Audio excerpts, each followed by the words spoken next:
ஆகினால தன்னைத்தான் தெரிந்து கொள்ள வேண்டும் என்றால் ஏதாவது ஒரு குருவை, ஒரு மானிட உடலில் நம்ம குருவை அங்க அர்ப்பணித்து அங்கே என்னுடைய குருத்தத்துவம் இருக்கிறது என்று நம்பிக்கையோடு வணங்கினாத்தான் புரியும் ஆத்ம விசாரம்.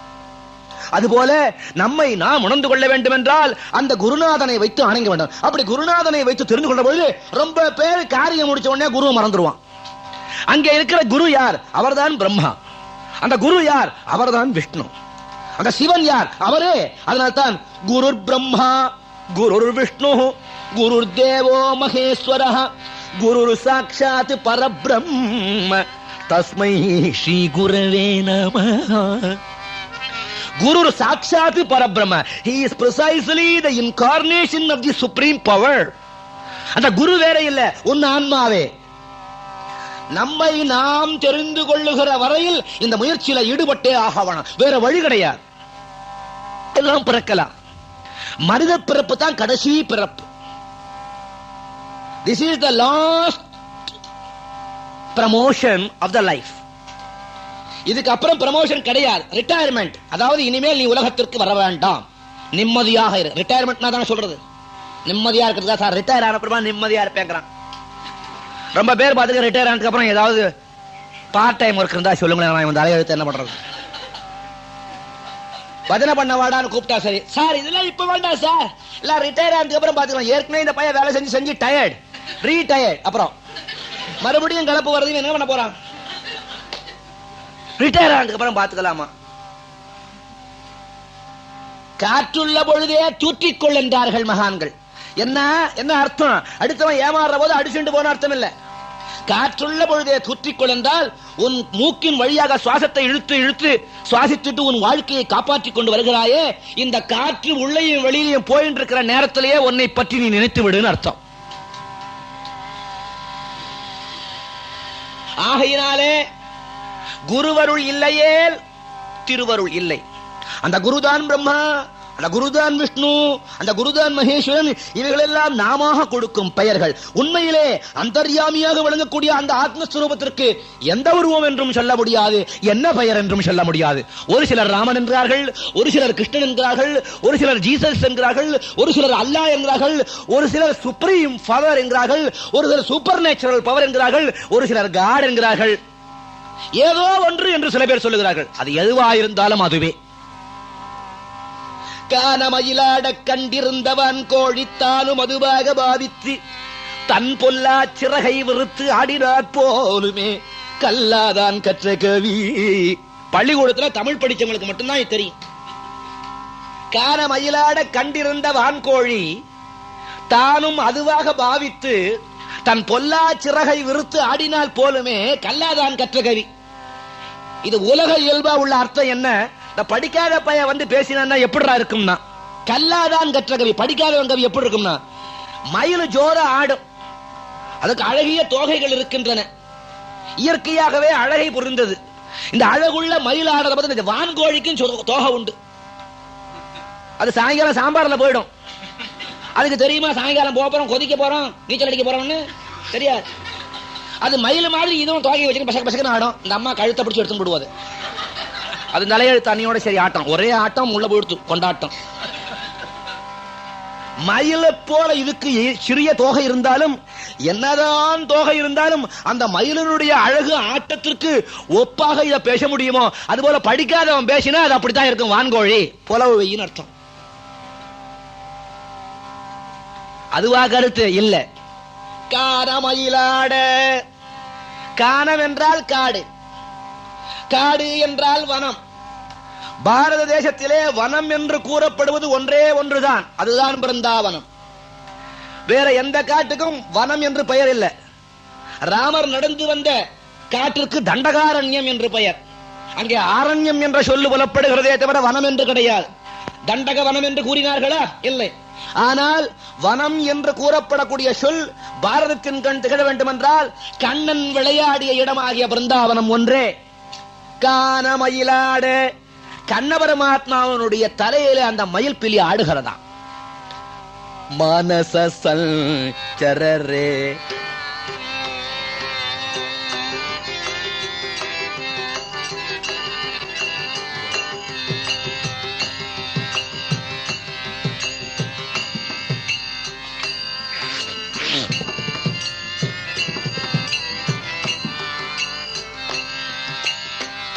ಮಾನಸ ಸಂಚರ ರೇ ಬ್ರಹ್ಮಣಿ ಮಾನಸ ಸಂಚರ ರೇ ಬ್ರಹ್ಮಣಿ ಮಾನಸ ಸಂಚರ ರೇ ಬ್ರಹ್ಮಣಿ ಮಾನಸ ಸಂಚರ ರೇ ಬ್ರಹ್ಮಣಿ ಮಾನಸ ಸಂಚರ ರೇ ಬ್ರಹ್ಮಣಿ ಮಾನಸ ಸಂಚರ ರೇ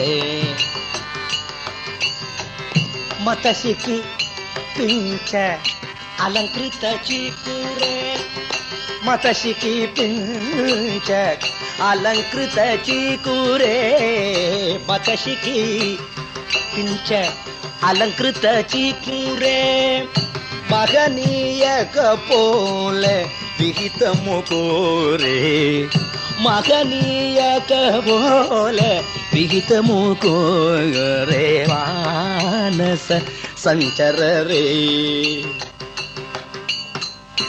మతశిఖి పించ అలంకృత చికుర ఎప్పుడు కానా కృష్ణన్ నీల రూపేణ రంజిత కోమళ నిర్మల పదయుగనో పురగల్గల లోల పురస్థల కౌస్తుభమణి ముఖధర స్మిత రశ్మికర స్మరణ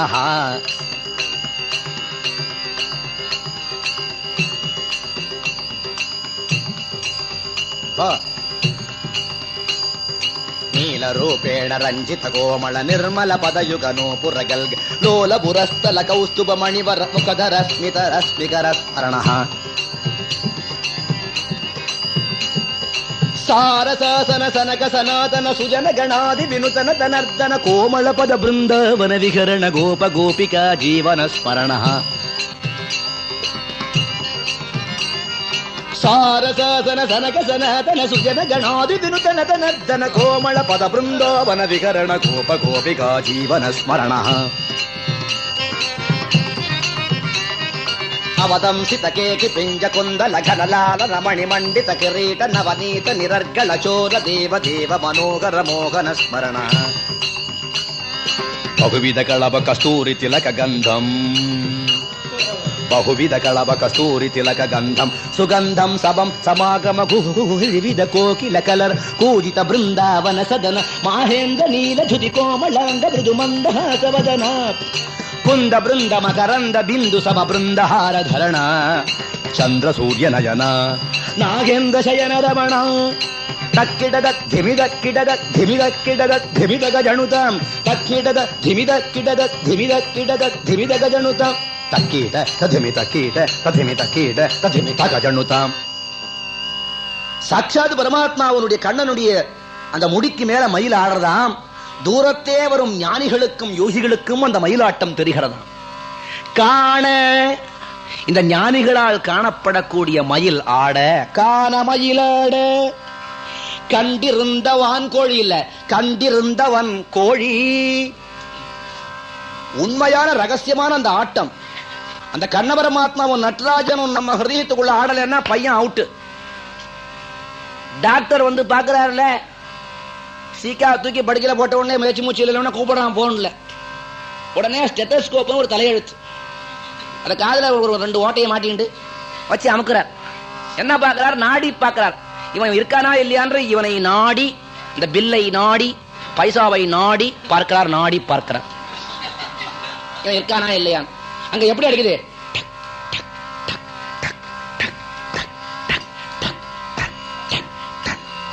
சாரசாசன தனக சனோதன சுஜன கணோதி வினுதன தனர்தன கோமள பத பிருந்த வன விகரண கோப கோபிகா ஜீவன ஸ்மரண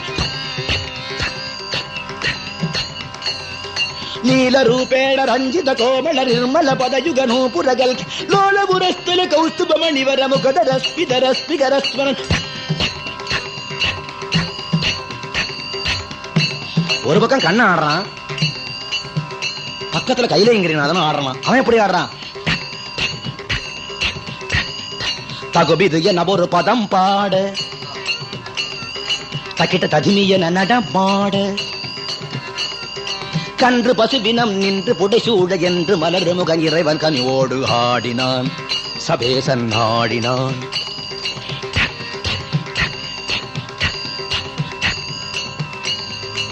அப்ப ஆடுறான். மாமன் ஆடுறான், அவன் புள்ள விடுவனா முருகம். அதல சேட நாராட அகையில மேரு மீதாட, அதல சேட நாராட அகில மேரு மீதாட, அபின காளி தானாட அவனோட நாடினான் முருகன். இந்த டக்கு டக்கு ஒழுங்கா ஆடணும், டக்கு ஆடணும். அவங்க 3 பேரும் கொஞ்சம் வேகமா ஆடினாலும் பையன் அவுட்டு, ஆடினாலும் அவுட். அந்த ஸ்பீடு நார்மல் ஸ்பீட்ல ஆடணும். அதுதான் உள்ளே ஆடிக்கொண்டிருக்கிறான் பகவான். அந்த ஆடின்னு இருக்கானே அவன் ஆடுகின்றவள் தாண்டா அவன் ஆட்டம் எல்லாம். இங்க அவன் பொட்டுன்னு காலை நிறுத்தி விட்டானா நீயும் கோயிஸ். அவன் காலை நிறுத்த வேண்டியதான், உன் காலை வாரிட்டு போடுவான்.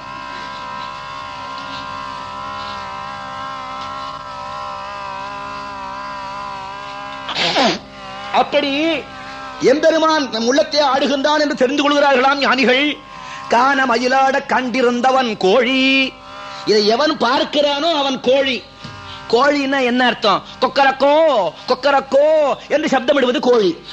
வடமொழியிலே கொக்கரக்கோ என்றால் நான் யார் எங்கிருக்கிறேன், நான் யார் எங்கிருக்கிறேன் என்று ஆத்ம விசாரம் பண்ணக்கூடிய கேள்வி அது. நான் யார் நான் யார்னு விசாரணை பண்ணவனாம் ஆண்டவனுடைய ஆட்டத்தை பார்க்க பார்க்க என்ன ஆகும்? தானும் அதுவாக பாவித்து, தானும் தன்னை அதுவாக பாவித்து, அந்த பரமேஸ்வரனாகவே பாவித்து சோகம் பாவனைன்னு பேரு. ஹம்ச சோகம் ஹம்ச சோகம் ஹம்ச சோகம் ஹம்ச சோகம் பிரம்மைவாகம் கீழ சத்குரு கிருபயா பிரம்மைவாகம் கீழ சத்குரு கிருபயா பிரம்மைவாகம் கீழ சத்குரு கிருபயா பிரம்மைவாகம் கீழ பிரம்மைவாகம் கில குரு கிருபயா சத்குரு போதானந்தகனம் சத் பிரம்மைவாகம் கில. தானே அதுவாக பாவனை, அந்த பிரம்மமே நாம், அந்த பிரம்மமே நாம். தானும் அதுவாக பாவித்து அந்த பிரம்மமே தான் என்கிற உணர்வு என்னைக்கு இந்த மனுஷனுக்கு வருதோ என்ன ஆகுமா? தன் பொல்லா சிறகை உரித்து, இந்த அழிந்து போகக்கூடிய இந்த சரீரத்து மேல உள்ள ஆசையை வெறுத்து ஆடினால் போதுமே. இவனும் அவங்களோட ஜாயின் பண்ணி ஆடுவானா? என்ன ஆகும்னா, இது கல்லாதான் கற்ற கவி, காலேஜில் படிச்சு தெரிஞ்சுக்க முடியாதுன்னு அர்த்தம். பள்ளிக்கூடத்தில் போய் படிச்சு தெரிஞ்சுக்கிற ஐட்டம் இல்லை இது. குருநாதனுடைய திருவருளாக, அப்பேற்பட்ட குருநாதனுடைய திருவருளினாலே சத்தியமான உண்மை பாதை புகழ்ந்து விடு தெரிகின்ற பொழுது குருநாதனை மறக்கக்கூடாது. மறந்தால் அத்தனையும் போச்சு. எப்படி மலேயா நாட்டில் உள்ள நீங்கள் பக்கத்தில் இருக்க சிங்கப்பூர் போயிருப்பீங்களே, அட்லீஸ்ட் ஒரு டிரான்சாக்ஷன் அங்க போயிருப்பீங்களே. இங்க டியூட்டியோட வேலை, அங்க ஏதோ அப்படி எப்படி அமுக்கி கொண்டு விடலாம கார்ல போய் நான் நல்ல வழியா கொண்டு வர நமக்கு ஒருத்தருக்கும் தெரியாது. ஒரு டிரான்சிஸ்டர், ஒரு கால்குலேட்டர், ஒரு டேப்ரிகேட்டர், ஏதோ தப்பு ட்ரிப்பு எத்தனையோ வாங்கிட்டு வரமே. சிங்கப்பூருக்கு போனவங்களுக்கு தெரியும், வானளாவ மாளிகை கட்டடங்கள், சின்ன கட்டடமே கிடையாது. என்ன இடம் ஒரு ஜாண்டான மொத்தம், அதுல எல்லாரும் குடியிருக்க முடியாது. கட்டடத்தை மேலே வைப்பிட்டு போறான். இன்னும் வெளிநாட்டுக்கு பாரிஸ், ஜெனீவா, ஜூரிச், கனடா, அமெரிக்காவில் வாஷிங்டன், ஜெனீவா, நியூயார்க், இது போன்ற நகரங்களுக்கு போனோம்னா கழுத்து வலிக்கும். அப்படி வனலாவ கட்டடங்கள். அதுல பாரிஸ் மாநகரத்தில் ஒரு பெரிய கட்டடம், அவசியம் பார்க்க வேண்டிய கட்டடம். அதுதான் the biggest in the world, the tallest building in the world. Paris மாநகரத்தில் இருக்கிறது. மொத்தம் 150 மாடி, ஒன்னல்ல ரெண்டல்ல. படிக்கட்டும் வச்சிருக்கான், ஸ்டெப் இருக்கு.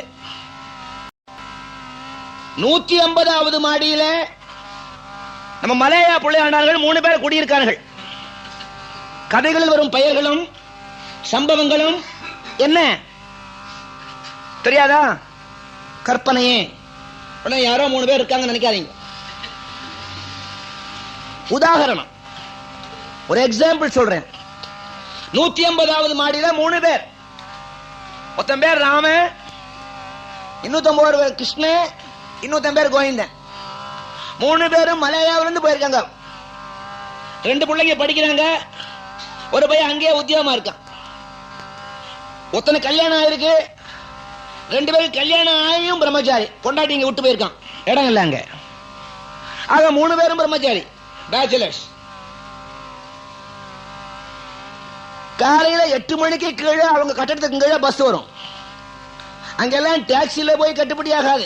சம்பாதிக்கிற பணம் 2 தடவை டாக்ஸில பணம் அவுட். அதனால பஸ்ல தான் போவான். 50 சல்லி அந்த ஊர்ல 50 சென்ட்ஸ். எவ்வளவு தூரம் வேணாலும் போகலாம், எங்க வேணாலும் இறங்கிக்கலாம். 8 மணிக்கு பஸ், 1 மணி நேரம் இவங்க ஆபீஸ் போறதுக்கு. சரியா 9 மணிக்கு அவங்க ஆபீஸ். என்னடா ஆச்சு உனக்கு? அந்த 8 மணி பஸ் விட்டாங்க, க்ளோஸ்.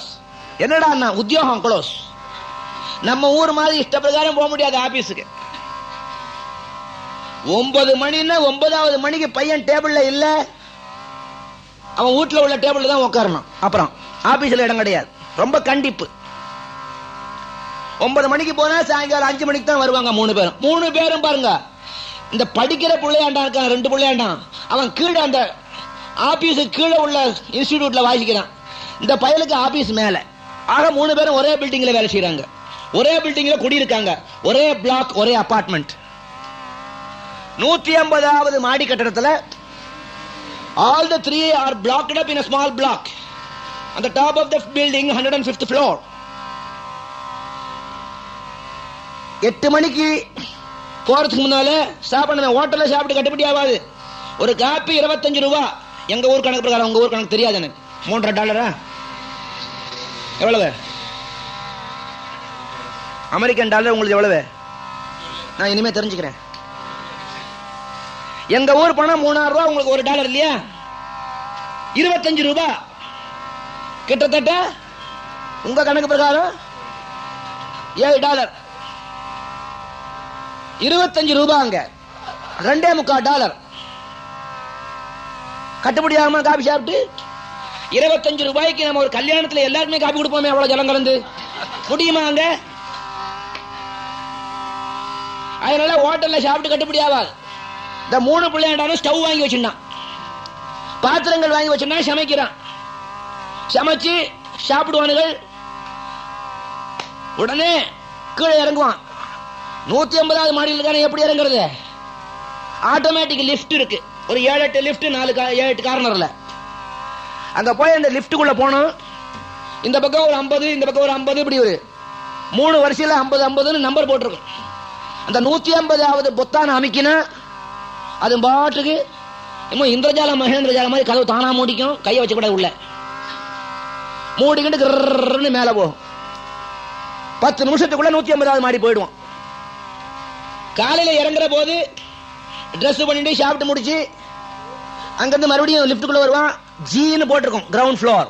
அந்த பொத்தான் அமைக்கிறவனே கீழே இறங்கும். 8வது மணிக்கு பஸ் வரும், போவான். 5 மணிக்கு ஆபீஸ் க்ளோஸ். அடுத்த நாள் ஷோத்துக்கு வேண்டாமா, அப்படியே நேரம் மார்க்கெட்டுக்கு போய் டிபார்ட்மெண்டல் ஸ்டோர்ல அடுத்த நாளைக்கு சாப்பாட்டுக்கு வேண்டிய வெஜிடபிள்ஸ், ஃப்ரெஷ் வெஜிடபிள்ஸ் எல்லாத்தையும் வாங்கிட்டு வருவாங்க. ராத்திரி கொஞ்ச நேரம் பேசி ஷிஃப்ட் படுத்து விடுவான். மறுபடியும் காலையில எழுந்திருப்பான், சமைப்பான், சாப்பிடுவான். அங்க லிப்ட்ல தான் போய் ஆகணும். 150 மாடி. படிக்கட்டுல ஏறி போறதுன்னா 1 மாசம் ஆகும். ஏன்னா 30 மாடி உடனே கால் முடிக்கணும், ஆஸ்பத்திரிக்கு போடணும். என்னைக்கு போறது மேல, அதுல லிப்ட்ல தான் போய் ஆகணும். இந்த 3 பிள்ளையாண்டானுகளும் ஒரு நாளைக்கு அதே மாதிரி ஆபீஸ் போயிட்டு திரும்பி வர்ற போது வெஜிடபிள்ஸ் எல்லாம் வாங்கிட்டு வந்தான். மாடியில கொண்டு வச்சான். சமைக்க ஆரம்பிக்க போறோம் 7 மணிக்கு. 1/2 மணிக்குள்ள சமையல் முடிச்சாகணும். 3 ஸ்டவ்லையும் எரியும் சாமான். ஏதோ ஒரு ஐட்டம் பண்ணி சாப்பிடுவாங்க. முக்கியமா தேவை அரிசி. வெஜிடபிள்லாம் வாங்கியிருக்கான். மாடு திங்கிற மாதிரி அரிசியே காணும். அரிசி இல்லையா? சரி நான் போய் வாங்கிட்டேன், உனக்கு தெரியாதுன்னா. சரி 3 பேரும் போலவா. எப்பவுமே சேர்ந்து தான் போய் பழக்கம். முட்டிக்கே போனாலும் 3 பேர் போகாதுன்னு சாத்திரம் சொல்றது கேட்டானுங்களா? 3 பேர் இறங்கினான். படபடபடான்னு லிப்ட்ல இறங்கினான். கீழே அரிசி கடை எழுத்த பிளாட்பாரத்தில். உள்ள நுழைஞ்சா ஒரு 2 பவுண்டு அரிசி வாங்கிட்டான். திரும்பி வந்தான். மணி 7:15. 7:45 சமையலை முடிச்சு கவர மாதிரி கவி உண்டு. அப்படியே பேண்ட் கோட்டெல்லாம் மாட்டின்னு புறப்படணும். அவ்வளவு அவசரம். லேட்டா போன அன்னைக்கு ஆடிட்டிங் ஆபீஸ்ல இந்த பயலுக்கு அன்னைக்கு எக்ஸாம். எவ்வளவு நிர்பந்தமான கட்டணம் பாருங்க. இந்த 3 பேரும் அரிசி வாங்கிட்டான், கிரவுண்ட் ஃப்ளோர்ல வந்தான், லிப்டுக்குள்ள நுழைஞ்சான், கதவை சாத்தினா, 150வது பொத்தனம் அமைக்கணும். அவ்வளவுதான். அன்னைக்கு பாருங்க அந்த லிப்ட் நிர்விகல்ப சமாதியில இருக்கு. அசங்கல அமுக்குறான், 3 பேரும் சேர்ந்து அமுக்குறான் பொத்தானே. அது புறப்பட்டாதானே. என்னடா அது பேப்பர் பேப்பர் விசிறிஞ்சிட்டு போனான். பார்த்தா அன்னைக்கு 7 மணில இருந்து எலக்ட்ரிசிட்டி டிபார்ட்மெண்ட்ல அத்தனை பேரும் ஸ்ட்ரைக். 3 பேரும் ஒத்தனுக்கு ஒத்தன் பேசிக்கலாம், சொரிஞ்சுக்கிறான். அழகா ஐயோ என்னடா இப்படியே பையாமாவோட வந்திருக்கோம், பேண்ட் கோட் போட்டோம்னா இப்படியே ஆபீஸ் போயிடல, டிரெஸ் ஒழுங்கான டிரெஸ்ல போனா ஆபீஸுக்குள்ள விட மாட்டாங்க, நம்ம சாப்பாடு கூட வேண்டாம் போய் டிரெஸ் பண்ணிட்டு போனோமே. 3 பேரும் முட்டிக்கிறான். வேற வழி இல்ல, electricity out of order, electricity டிபார்ட்மெண்டே ஸ்ட்ரைக். எப்ப மறுபடியும் கண்ணு திறப்பான் தெரியாது. மாடிக்கு போய் டிரெஸ் போட்டு ஆகணும், வேற வழி இல்ல. இங்க பாரு, நம்ம இப்படியே பேசிக்கிட்டு இருந்தோம்னா எனக்கு எக்ஸாமினேஷன், உனக்கு இன்னைக்கு ஆடிட்டர்ஸ் வராங்க, பேசாம படிக்கட்டு வழியா போயிடுவோம். ஐயோ 150 மாடியா, 150 மாடியான்னு நீ பைஜாமாவோட ஆபீஸ் போறதுக்கு ரெடியான்னு காட்டான் அவன். ஐயோ முடியாது, சரி வேற வழி இல்ல, வா டேய் 150 மாடிடா, சுத்தி சுத்தி சுத்தி சுத்தி போனா உடம்பு எனக்கு வலி தெரியாம இருக்கிறதுக்கு ஒரு வழி சொல்றேன்டா, ஒரு கதை சொல்லு. நீ கதையை கட்டுக்கிட்டே போடுவான். இந்த கிராமாந்திரங்கள்ல நகரங்கள்ல இன்னைக்கும் முன்னேற்றம் ஏற்படாத நகரங்கள்ல இந்த ரோடு ரிப்பேர் பண்ணுவாங்க, இந்த ரோடு ரோலர்னு ஒன்று இழுப்பான். இப்பதான் இப்ப மெஷின்லாம் வந்திருக்க தவிர அப்பெல்லாம் இன்னும் சில இடங்கள்ல ஆட்கள் தான் இழுப்பான். ஏலேலோ ஐலசா ஏலேலோ ஐலசா, அதாவது இந்த வலி தெரியாம இருக்கிறதுக்கு ஐலசா பாட்டு பாடிக்கிட்டே இழுப்பாங்க. அது மாதிரி நீங்க கதை சொல்லிக்கிட்டே போனோம்னா நம்ம வலி தெரியாம சீக்கிரம் போயிடலாம். சரி ஆரம்பி நீ உங்க கதைய. ராமன் ஆரம்பிச்சான் கதைய, இவன் கதை சொல்லிட்டே வரான், கேட்டுக்கிட்டே நடந்து போறாங்க வலி தெரியாம. 50 மாடி ஏறியாச்சு. இந்த ராமன் கதையை முடிச்சான். டேய் மூச்சு வாங்குது கிருஷ்ணா, நீ சொல்றா கதை என்ன. உடனே கிருஷ்ணனுடைய டர்ன். இப்போ கிருஷ்ணன் ஒரு பெரிய கதையை ஆரம்பிச்சான். ஆரம்பிச்சு 149வது மாடி வரைக்கும் சொல்லிவிட்டான். எப்படியோ சிரமப்பட்டு 149 மாடி வந்தாச்சு. 149வது மாடி வந்த உடனே அவன் கதையை முடிச்சுட்டான். ஏன்டா இன்னும் கொஞ்சம் வளர்த்திருக்க கூடாது, இன்னும் 1 மாடி தானே பாக்கி. அப்ப 1 டர்ன் என்ன ஆகுது கோவிந்தா, நாங்க 2 பேர் சொல்லிட்டோம் போனா போறது, இன்னும் 1 மாடி தான் பாக்கி, சின்னதா ஒரு கதை சொல்லும். தலையை சொரிஞ்சான் கோவிந்தன்.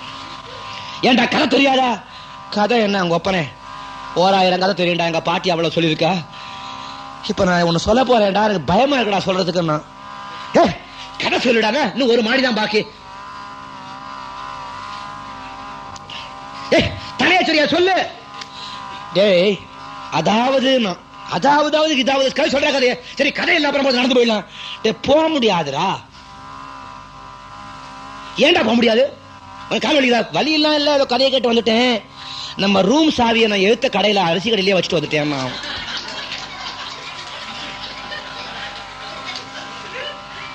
149 மாடிகள் ஏறியும் ரூம் சாவியை கீழே கொண்டு போய் எழுத்த பிளாட்பார்த்து கடையில வச்சுட்டு வந்தா என்ன பலனோ அந்த பலன்தான் குருவருளினாலே திருவருள் கிடைக்கும் பொழுது குருவை மறந்தால். அத குரு சாவி போன்றவன். பரம்பொருளுடைய அருள் கிடைக்கிற போது ஆஹா என் குருவின் அருளினால் அல்லவா இது கிடைத்தது என்று அந்த நேரத்திலையும் குருவை நினைக்கிறானே அவனுக்கு தான் திறக்க முடியும் ரூமே. இந்த சாவியை மறந்த கதையாக இருந்தால் இவன் எத்தனைத்தான் கஷ்டப்பட்டு சிரமப்பட்டு மேலுக்கு வந்தும் குருவை மறந்தவனுக்கு திருவருள் இல்லை. ஆகையால் பன்னரும் வேதங்கள் படித்து உணர்ந்தாலும் குருவருள் இல்லையே, திருவருள் இல்லை.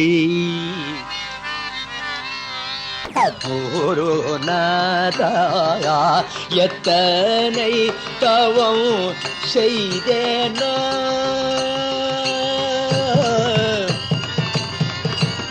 எத்தனை தவம் செய்தேனோ நின்னருளை பெறவே நான் எல்லா புண்ணியம் செய்தேனோ.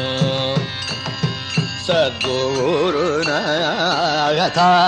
எத்தனை தவம் செய்தேனா நின்னருளை பெறவே நாள் எல்லா புண்ணியம் செய்தேனோ.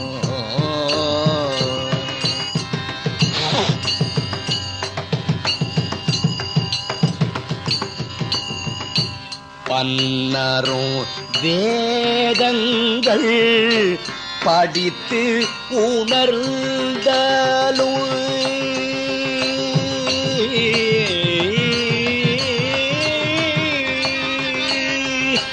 பல்லரும் வேதங்கள் படித்து உணர்ந்தாலோ பல்லரு வேதங்கள் படித்து உணர்ந்தாலும் உன்னருள் இல்லாவிட்டால் ஒன்றுக்கும் உதவாதே.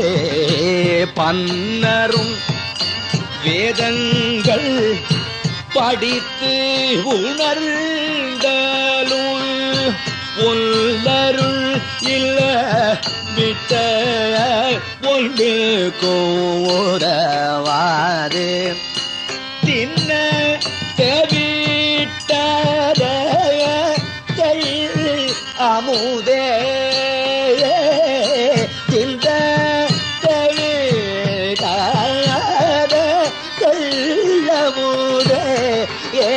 குருதேவ தேவா தேவா தேவ நின்னருளை பெறவே நாள் என்ன புண்ணியம் செய்தேனோ.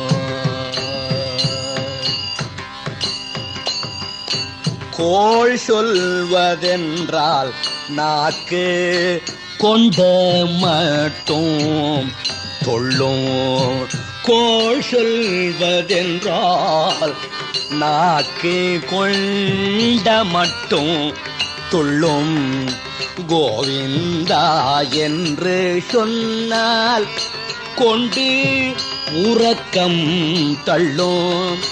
கோவிந்தா என்று சொன்னால் கொண்டு உறக்கம் தள்ளும். பாழ்பட்ட இந்த பாபம் எல்லாம் போக்கி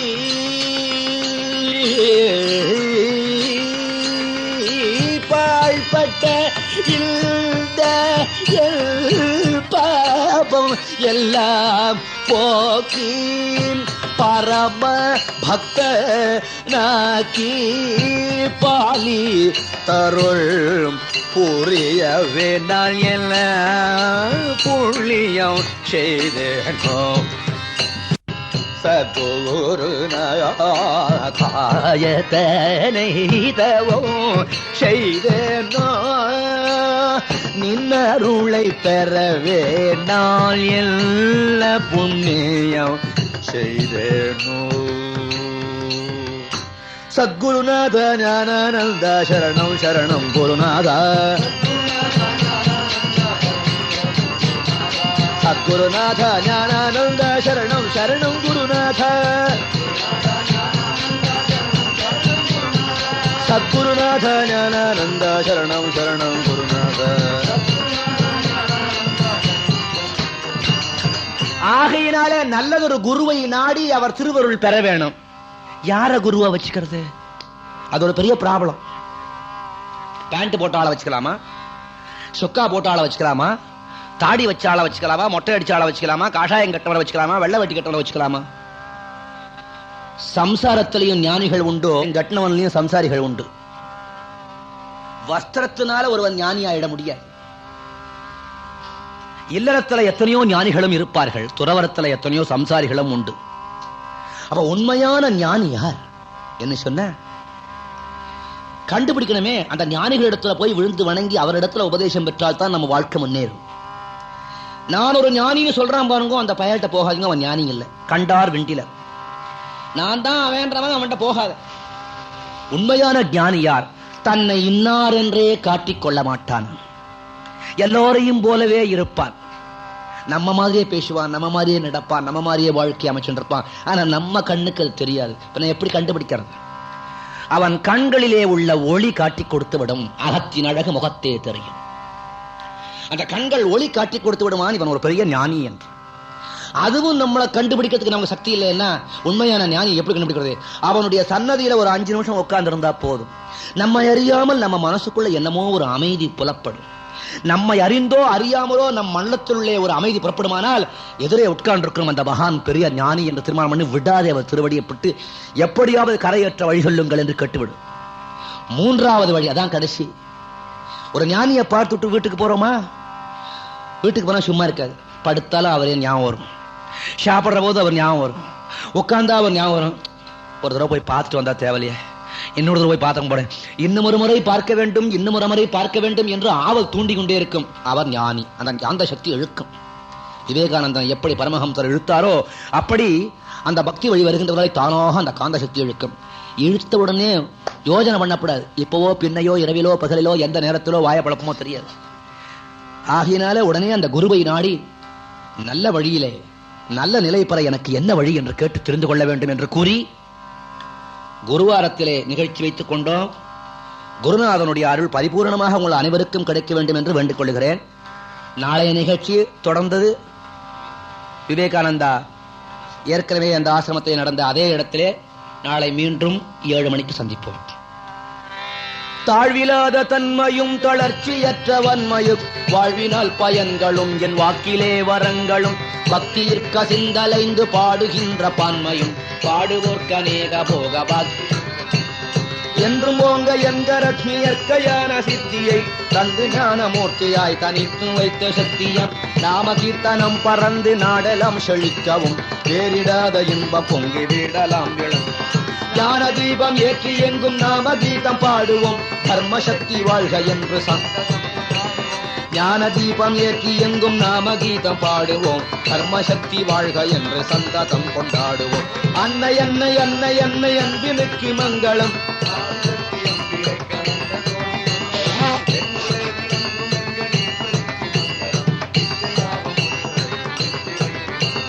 அன்னை அன்னை அன்னை அன்னை அன்பினுக்கு மங்களம், அன்பினுக்கு மங்களம், அன்பினுக்கு மங்களம். அன்னை அன்னை அன்னை அன்னை அன்பினுக்கு மங்களம், அன்பினுக்கு மங்களம், அன்பினுக்கு மங்களம்.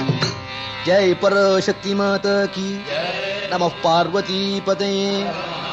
सर्वत्र गोविंद नाम संकीर्तनम.